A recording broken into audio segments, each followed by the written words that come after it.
الحمد لله نحمده ونستعينه ونستغفره ونؤمن به ونتوكل عليه ونعوذ بالله من شرور أنفسنا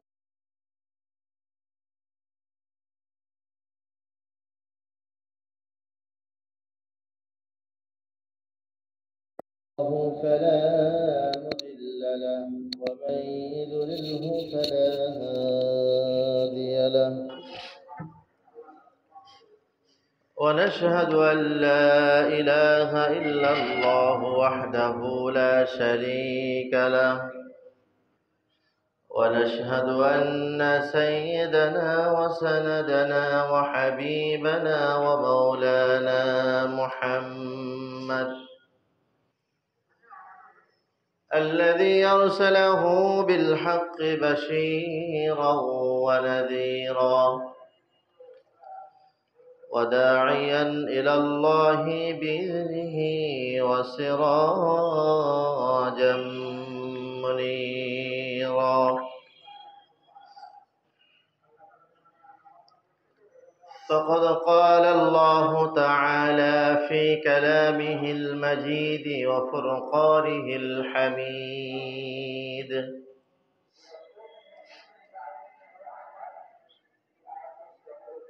ولنبلونكم بشيء من الخوف والجوع ونقص من الأموال والأنفس والثمرات وبشر الصابرين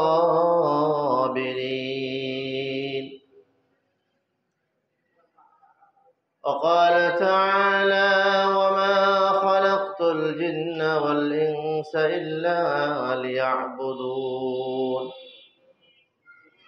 ما أريد منهم من رزق وما أريد أن يطعمون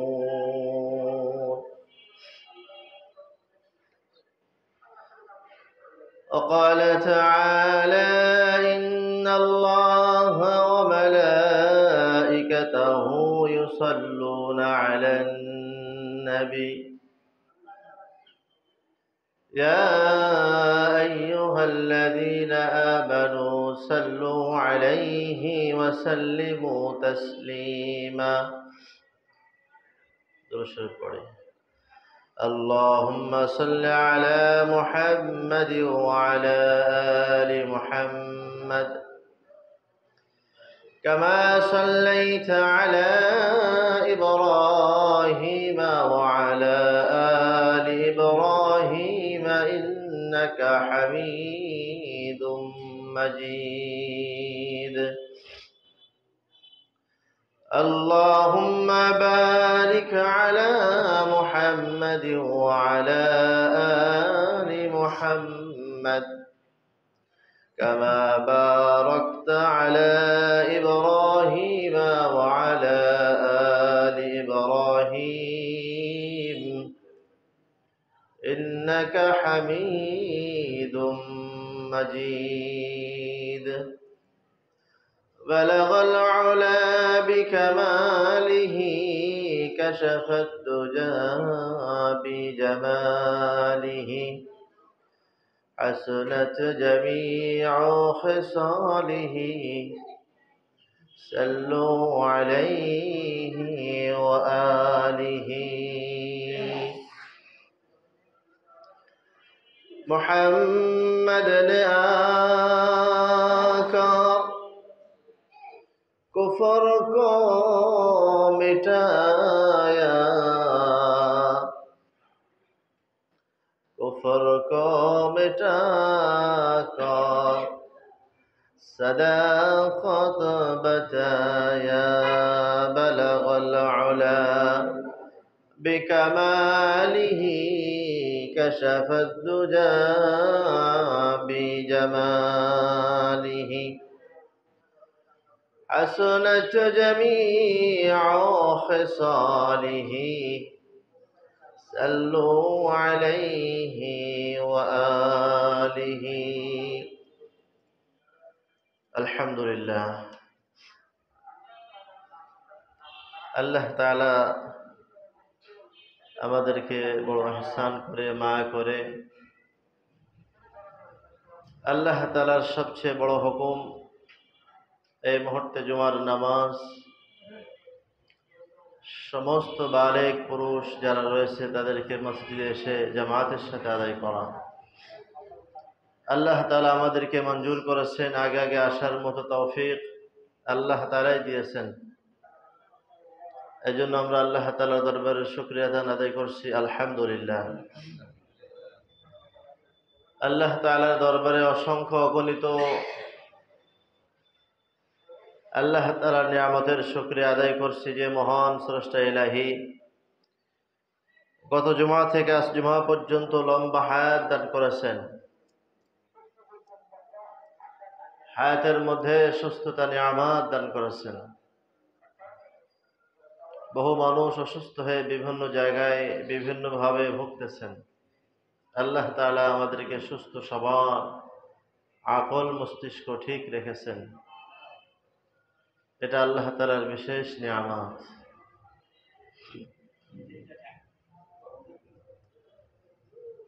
তো আল্লাহ তাআলা যদি আমাদের সুস্থ না রাখতেন,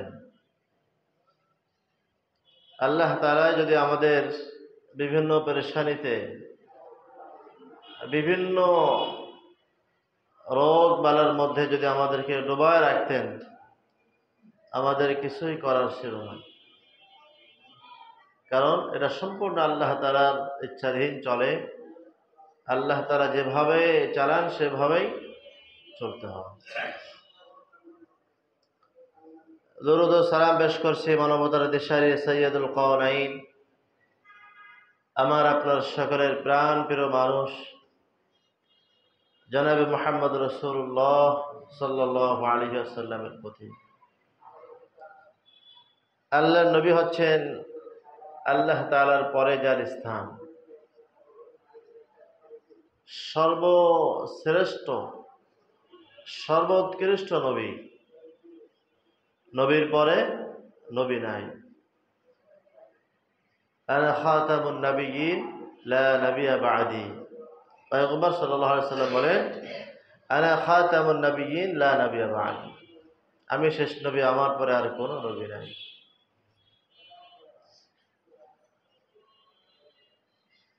আমাদের সমাজে তথাকথিত কাদিয়ানী সম্প্রদায়, যারা অমুসলিম, কারণ আল্লাহ তাআলা নবীকে যারা মানে না তারা মুসলিম হিসাবে গণ্য হবে না। ঈমানের প্রথম কথাই হলো আল্লাহ তাআলাকে বিশ্বাস করা, নবী আলাইহিমুস সালামকে সর্বশেষ নবী বলে বিশ্বাস করা। একটা মানবে আর একটা মানবে না, এটা পূর্ণাঙ্গ ঈমানদার হতে পারে না। এক কথায় তারা কাফের। কাদিয়ানী সম্প্রদায় এটা কাফের, এটা সকলের কাছে সুস্পষ্ট। বাকি রাষ্ট্রীয়ভাবে তাদের অমুসলিম ঘোষণা করতে হবে, এটা সকল মুসলমানদের হৃদয়ের দাবি। এ ব্যাপারে আগামীকালকে ইনশাআল্লাহ ঢাকায় ঐতিহাসিক এক মহাসমাবেশ সেখানে অনুষ্ঠিত হবে। সারা দেশ থেকে মানুষ আজকে রাতেই রওনা হবে, আমাদের মাদ্রাসা থেকেও যাবে। এটা আমাদের সকলের প্রাণের দাবি যে নবী আলাইহিস সালামকে যারা নবী হিসাবে মানে না, সর্বশেষ নবী, তারা মুসলমান হতে পারে না। আল্লামা শামসুল হক ফরিদপুর রহমতুল্লাহ আলাইহি একথা বারবার বলতেন, এক বাজারের মধ্যে গরু বিক্রয় হচ্ছে হোক, খাসি বিক্রয় হচ্ছে হোক, শুকর বিক্রয় হচ্ছে হোক, কুকুর বিক্রয় হচ্ছে হোক, কিন্তু দোষ হলো যদি শুকুরকে, কুকুরের গোশকে যদি খাসি বলে বিক্রয় করা হয় তখন সেটা অপরাধ। এই জন্য তারা নবীকে মানবে না, ঠিক আছে, স্পষ্ট বলুক, তারা মুসলমান থাকবে না, আর যাই থাকবে না থাক, মুসলমান হিসাবে তাদের সমাজে বসবাস করার অধিকার থাকবে না। এ ব্যাপারে আমরা ইনশাল্লাহ দোয়া করবো আল্লাহ তাআলা যেন সফলতা দান করেন। যারা যাচ্ছে সারা দেশ থেকে গাড়ি যোগে, আল্লাহ তাআলা সকলের আসা যাওয়ার পথকে সহজ করে দিক। সব রকমের ব্যাধি, সব রকমের ঝামেলা, যত রকমের দুর্ঘটনা হতে পারে, আল্লাহ তাআলা যেন বিশেষ কুদরতের মাধ্যমে সবাইকে আল্লাহ তাআলা যেন হেফাজত করেন। এবং আমাদের যে প্রাণের দাবি, কাদিয়ানীদের অমুসলিম ঘোষণা, এটা যেন এই সরকার বাহাদুর করে দেয়, এটা আমাদের সকলের প্রাণের দাবি ইনশাল্লাহ। আমরা নামাজ আনতে দোয়া করব যেন সরকারের দিন আল্লাহ তাআলা যেন পরিবর্তন করে দেয়। সম্মানিত হাজিরিন, মাহে জামাদুল আউয়ালের আজকে তৃতীয় জুমা, 21 তারিখ।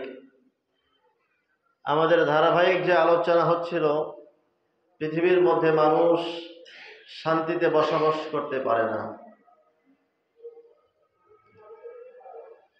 বিভিন্নভাবে মানুষ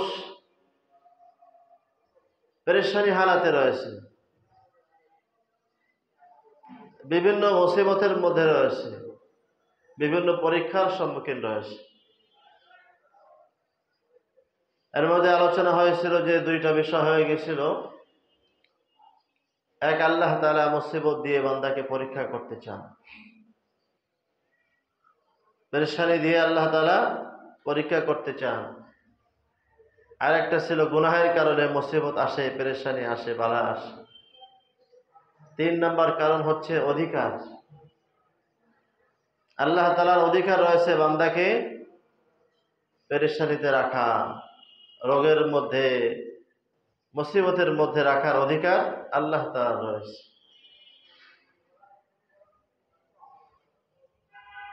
আমরা একটু চিন্তা করলে বুঝবো, অনেক সময় বাজার থেকে আমরা মুরগি, হাঁস, কবুতর বিভিন্ন ক্রয় করে নিয়ে আসি, এনে আমরা বাসায় জবাই করি, সেটা রান্না করে আমরা খাই, শরীরে রক্ত হয়, মুখের মধ্যেও ভালো লাগে। আমি যে মুরগি কিনলাম, কবুতর কিনলাম, এখানে কবুতরের কোনো অধিকার থাকে না, সে বলতে পারে না যে আমাকে জবাই করো কেন, আমাকে ছেড়ে দাও, একথা বলার অধিকার কবুতর রাখে না। কারণ আমি তো তাকে বাজার থেকে ক্রয় করে নিয়ে আসছি খাওয়ার জন্য। তো আল্লাহ তাআলা আমাদেরকে দুনিয়ায় পাঠিয়েছেন, আমি নিজ ইচ্ছায় আসতে পারিনি। আমার আসার পিছনে অনেক আল্লাহ তাআলার মানসা, চাহিদা, ইচ্ছা রয়েছে, উদ্দেশ্য রয়েছে। আর আল্লাহ তাআলা আমাদেরকে খরিদ করে আনেননি, তিনি নিজ তত্ত্বাবধানে মানুষ সৃষ্টি করেছেন। এখানে আল্লাহ তাআলার অধিকার চলবে না? অবশ্যই চলবে। এখন যদি আমি মনে করি ঠিক আছে, আমি আল্লাহ তাআলার অধিকার মানি না,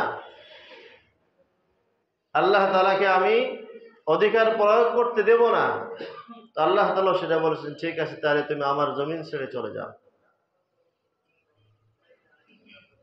যদি আমাকে তোমার রব বলে মানতে অসুবিধা হয়, মানতে না চাও, আমার জমিন ছেড়ে চলে যাও। যাবে কোথায়? সমস্ত জায়গার মধ্যে তো আল্লাহ তাআলা বিরাজমান, সব তো আল্লাহ তাআলার নিয়ন্ত্রণাধীন। এজন্য সম্মানিত হাজিরিন, 3 নম্বর কারণ হচ্ছে আল্লাহ তাআলার অধিকার আমাদের উপরে রয়েছে। তিনি যেভাবে চান সেভাবেই চলবে, যেভাবে ইচ্ছা করেন সেভাবেই পৃথিবী চলবে। আমি চলবো, আপনি চলতে বাধ্য।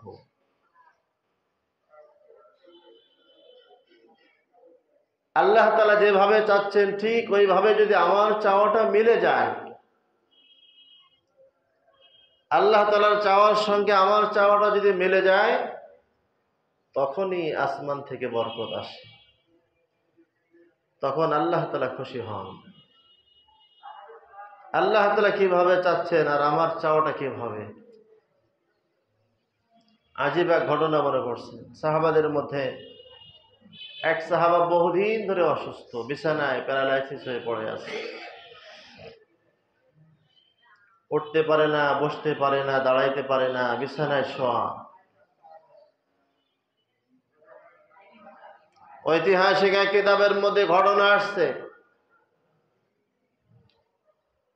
পয়গম্বরের সাহাবী অনেক দিন ধরে অসুস্থ হয়ে বিছানায় পড়ে আছে, শোয়ার বেডে শোয়া ছাড়া আর কোনো কাজ নাই। বিছানার মধ্যেই তার বাথরুম, বিছানার মধ্যেই তার সব কিছু করতে হয়। উঠে বসবে এমন কোনো ক্ষমতা নাই, দাঁড়ানোর ক্ষমতা নাই। ঠিক একই অবস্থার মধ্যে পড়ে আছে। যারা বাসার মধ্যে রয়েছে তারাও কোনো পেরেশানি না, যে অসুস্থ সেও পেরেশানি না। আমাদের সমাজে আমরা যদি একটু অসুস্থ হয়ে যাই, কত রকমের অভিযোগ। কেমন আছেন? আরে না, কোনো মতে যাচ্ছে, খুবই অসুবিধা, খুব শরীরটা খারাপ, অভিযোগের শেষ নাই। এই অসুস্থ সাহাবীকে দেখার জন্য আর এক সাহাবা আসছে, ইয়াদাতুল মারিজ, অসুস্থ হলে দেখতে যাওয়া বড় সওয়াবের কাজ। আমরা তো যেতে চাই না, পয়সা খরচ হবে সে ভয়। সাহাবাকে অনেকদিন দেখে না, ভাইকে অনেকদিন দেখা যাচ্ছে না, দেখি ভাইয়ের খবর নিয়ে আসি। যে সাহাবা দেখে অবস্থা দেখে কাঁপতেছে। কি অবস্থা, শরীরের মধ্যে পচন হয়ে গেছে, ঘা হয়ে গেছে, একই অবস্থায় শোয়া। সাহাবা যখন কাঁদে, চোখের পানি ফেলে যখন কাঁদতেছে, অসুস্থ সাহাবী বলেন, ভাই কাঁদেন কেন? আপনি কাঁদতেছেন কেন? তখন বলে, ভাই আপনার অবস্থা দেখে আমি কাঁদতেছি। বলে, খবরদার আপনি আমার অবস্থা দেখে কাঁদবেন না। তবে শোনেন, আমি একটা খবর আপনাকে শোনাবো। এই খবর আমি জীবদ্দশায় কোনোদিন প্রকাশ করবেন না। আপনার মধ্যে আমানত রাখবেন, আমার ইন্তেকাল হয়ে গেলে বললে অসুবিধা নাই, আমি যতদিন বেঁচে আছি কাউকে বলবেন না। বলে, হ্যাঁ ঠিক আছে। সাহাবী তখন হাসতে হাসতে বড় খুশি হয়ে বললেন, সাহাবী ভাই শোনেন,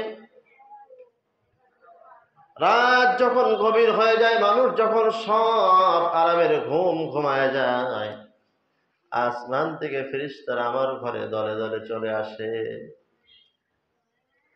আমাকে সালাম করে, আমি সালামের জবাব দিয়ে দেই।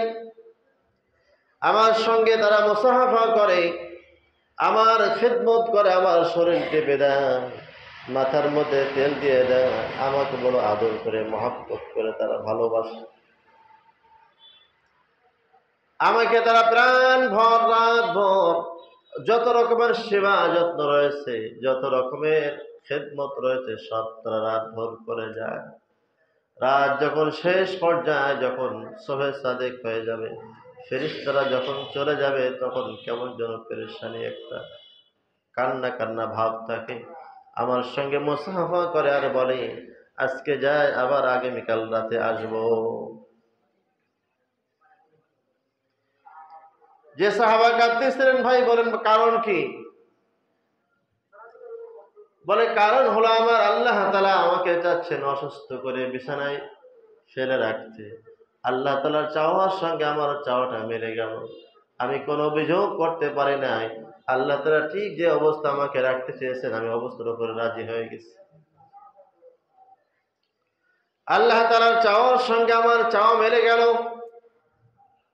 যার কারণে আল্লাহ তাআলা বিশেষ বাহিনী ফেরেশতারা, যারা খায় না, পান করে না, ঘুমায় না, আল্লাহ তাআলা যার যে ডিউটি দিয়েছেন, ঠিক ওই ডিউটি পালন করার জন্য হামেশা প্রস্তুত। সাহাবী বলেন, প্রত্যেক রাতে গভীর রাত যখন হয়, মানুষ ঘুমায় যায়, সাহাবা ফেরেশতারা আমার ঘরে চলে আসে, আমার সঙ্গে মুসাফা করে, আমার সঙ্গে তাদের কত আনন্দ, তারা কত তৃপ্তি হয়, আমার খেদমত করে, আমার সেবা যত্ন করে। কারণ আল্লাহ তাআলার চাওয়ার সঙ্গে আমার চাওয়া মিলে গেছে। এই জন্য আল্লাহ তাআলা বলেন, ওয়ামা খালাকতুল জিন্না ওয়াল ইনসা ইল্লা লিয়াবুদুন। আরে মানুষ, তোমাকে খামাখা সৃষ্টি করে নাই, আমি বড় আশা নিয়ে, বড় এক উদ্দেশ্য নিয়ে তোমাকে সৃষ্টি করেছি, সেটা হলো ইবাদত। সেটা হলো ইবাদত। এই যে দুনিয়ার হালাতে অল্প দিন দুনিয়া, যদি আল্লাহর চাওয়ার সঙ্গে আমার চাওয়াটা মিলে যায়, আল্লাহ তাআলা যেভাবে যাচ্ছেন ওইভাবে যদি আমার চাওয়াটা মিলে যায়, আসমান থেকে ফয়সালা হয়ে যাবে, কোনো পেরেশানি না। বহুদিন পর্যন্ত বিছানায় শোয়া, কিন্তু অভিযোগ নাই। আমাদের এক সপ্তাহ হলে কত অভিযোগ, এমন অভিযোগ আমরা জবানে পেশ করি, ঈমান চলে যায়। সাদ ইবনে আবি ওয়াক্কাস রাদিয়াল্লাহু তাআলা আনহু, জলিল কদর এক সাহাবী, জলিল কদর সাহাবী, মদিনা থেকে মক্কা হিজরত করেছেন। অনেক বয়স হয়ে গেছে, বার্ধক্য হয়ে গেছে, অন্ধ হয়ে গেছে। যখন সাহাবীর হিজরতের খবর মানুষের কাছে শুনছে, সবাই দৌড়াইছে যে যায় হুজুরের কাছে, যে দোয়া নেব, আমাদের জন্য দোয়া করতে বলবো। মানুষ ভিড় করতেছে। সাদ ইবনে আবি ওয়াক্কাস রাদিয়াল্লাহু তাআলা আনহু যখন হিজরত করে মক্কায় আসলেন, আসার খবর পেয়ে সব অন্যান্য সাহাবারা, অন্যান্য সাথীরা দৌড়ায় আসছে, ভাই আমার জন্য দোয়া করেন, হুজুর আমার জন্য দোয়া করেন। সাহাবাদের দোয়া কবুল হয়ে যায় মুহূর্তের মধ্যে, সাথে সাথে দোয়া কবুল হচ্ছে। একের পর এক লোক আসতেছে, ভিড় করতেছে। ওর মধ্যে এক সাহাবী সাদ ইবনে আবি ওয়াক্কাস রাদিয়াল্লাহু তাআলা আনহুকে বলছেন, ভাই আপনি তো মুস্তাজাবুদ দাওয়া, আপনার দোয়া কবুল হয়, আপনি সবার জন্য দোয়া করতেছেন, দোয়া মঞ্জুর হচ্ছে, আপনি আপনার জন্য দোয়া করেন যেন আল্লাহ তাআলা আপনার চোখের দৃষ্টি ফেরায় দেন। সাদ ইবনে আবি ওয়াক্কাস রাদিয়াল্লাহু তাআলা আনহু বললেন, ভাই শোনেন, আমার দৃষ্টি পাওয়ার জন্য আমি এই মুহূর্তের মধ্যে আল্লাহ তাআলাকে বলতে পারি, কিন্তু আমি বলি না। কেন আমি বলি না? হচ্ছে এই কারণ যে আল্লাহ তাআলা আমার এই অবস্থাটা পছন্দ করতেছেন, যে আমি যেন চোখে না দেখি। এটা আল্লাহ তাআলাই চাচ্ছেন, বিধায় আমি আল্লাহ তাআলার চাওয়ার উপরে আমার চাওয়াকে মিশাই দিয়েছি। আখলাক কেমন দেখেন! আমি বিরুদ্ধ হয়ে গেছি, আমার অনেক বয়স, চোখে দেখি না, ঠিক আছে, এটা আমার অসুবিধা না। আমি আল্লাহ তাআলার কাছে দোয়া করলে দোয়া মঞ্জুর হবে, চোখের দৃষ্টি ফিরে পাবো, কিন্তু আল্লাহ তাআলা আমার যে অবস্থাটা চাচ্ছেন আমি অবস্থাটা মেনে নিয়েছি। তাদের ঈমান আর আমাদের ঈমান কোথায়? এই জন্য আল্লাহ তাআলার অধিকার আমাদের উপরে রয়েছে, তিনি যে অবস্থায় আমাকে রাখবেন, আপনাকে রাখবেন, বাস অবস্থার উপরেই খুশি থাকা। এই জন্য মুসিবত আসার তিন কারণের 3 নম্বর কারণ হচ্ছে আল্লাহ তাআলার অধিকার। বান্দাকে যে কোনো অবস্থায় আল্লাহ তাআলা রাখতে পারে, সেটা হোক পেরেশানি, হোক মুসিবত, হোক অর্থহীন, হোক ক্ষমতাহীন, হতে পারে ক্ষমতা, হতে পারে অর্থ, এটা আল্লাহ তাআলা করেন। ওই ফয়সালার উপরে ইস্তেকামত থাকা, এটা আমাদের সকলের করণীয়। তো আল্লাহ তাআলা বলেছেন যে ওমা খালাকতুল জিন্না ওয়াল ইনসা ইল্লা লিয়াবুদুন, আই লিয়ারিফুন, যে আমি জিন এবং ইনসানকে শুধুমাত্র আমার ইবাদত বন্দেগী করার জন্যই সৃষ্টি করেছি। তো ইবাদত করব কি সারাদিন সারা রাত ইবাদত করব না? মুফাসসির আল্লাম তারা বিভিন্ন কিতাব সংগ্রহ করে, বিভিন্ন হাদিস সংগ্রহ করে মানুষকে চলাফেরা করার জন্য, দুনিয়ার জীবন অতিবাহিত করার জন্য সুন্দর কিছু নিয়ম বলেছেন। এই নিয়ম ফলো করলে সব ইবাদত হবে। 5টি বিষয়, 5টা বিষয় যদি আমরা আমল করতে পারি তাহলে আমাদের জন্য সহজ দুনিয়া, আখিরাত সহজ। 1 নম্বর হচ্ছে আকীদা। আকীদাকে আগে ঠিক করতে হয়। আকীদা হলো ভিতরগত জিনিস। আকীদা মানে আল্লাহ তাআলা এক, আল্লাহ তাআলার সঙ্গে কাউকে শরীক করা যাবে না। ইন্নাশ শিরকা লাযুলমুন আযীম, শিরক সবচেয়ে বড় গুনাহ। তো আল্লাহ তাআলা এককভাবে এই গোটা বিশ্বকে আল্লাহ তাআলাই নিয়ন্ত্রণ করতেছেন। আল্লাহ তাআলার সঙ্গে কাউকে শরীক সাব্যস্ত করা যাবে না। আকীদার মধ্যে এটা হলো ভিতরগত জিনিস। আকীদা যদি আমার ঠিক হয় তাহলে দেখবেন অন্যান্য আমল আরো সহজ হবে। যদি আকীদাই এলোমেলো হয়, একাধিক রব বিশ্বাস করে, এক এক খোদা এই করে আর এক এক রব এটা করে, এটা যদি কেউ বিশ্বাস করে তো তার ঈমান থাকবে না, আকীদাও ঠিক থাকবে না। এই জন্য সুন্দর জীবনযাপন করার জন্য সহজ 5টি ইবাদত। এই 5টা ইবাদত, 5টি মৌলিক শিক্ষা যদি মানুষ অনুধাবন করে, গ্রহণ করে, তার দুনিয়ার জীবন সহজ হয়, আখিরাত আরো সুন্দর হয়। 1 নম্বর হলো আকীদা। আকীদাকে ঠিক করা। আকীদা ঠিক করার পরেই না আমল কবুল হয়। আমার আকীদা ঠিক হলো না, আমি নামাজ পড়তেছি, রোজা রাখতেছি, হজ করতেছি, যাকাত দিচ্ছি, আকীদাই ঠিক নাই। যেমন কাফেররা মুসলমানের থেকে তারা বেশি ভালো কাজ করে অনেক সময়। অমুসলিমদের, খ্রিস্টানদের অনেক সময় অনেক কাজ মুসলমানদের থেকে অনেক সুন্দর, অনেকভাবে তারা আগায় গেছে, কিন্তু সর্বশেষ জিরো, কারণ আকীদাই ঠিক নাই। এই জন্য আকীদা ঠিক করা। আকীদা হলো বিশ্বাস। আল্লাযীনা ইউমিনুনা বিল গায়ব, আল্লাহ তাআলাকে না দেখা, আল্লাহ তাআলাকে দেখি না, এই না দেখা জিনিস বিশ্বাস করা। 2 নম্বর হচ্ছে ইবাদত। আকীদার পরে ইবাদত। আকীদা ভিতরগত জিনিস, ইবাদত দৈহিক, যেটা মানুষ দেখানো যায়। নামাজ পড়লে মানুষ দেখে, হজ করতে গেলে মানুষ দেখে, যাকাত দিলে মানুষ দেখে, এটা হলো ইবাদত। আকীদা ঠিক হলে ইবাদত ঠিক হয়।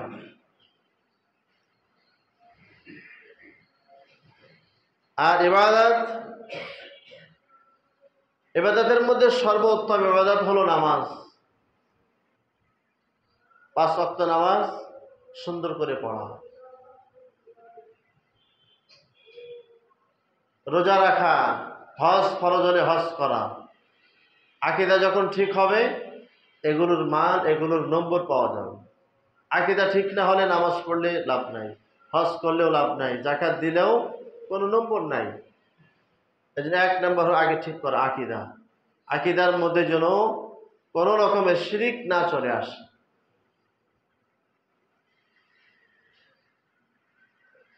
2 নম্বর হলো ইবাদত। ইবাদতের মধ্যে সর্বোত্তম ইবাদত হলো নামাজ, রোজা, হজ, যাকাত, এগুলো সহজ হবে যদি আকীদা সুন্দর হয়। 3 নম্বর হচ্ছে মুআমালাত, লেনদেন, পরস্পর লেনদেন, এটাকে সুন্দর করা, এটা ইবাদত।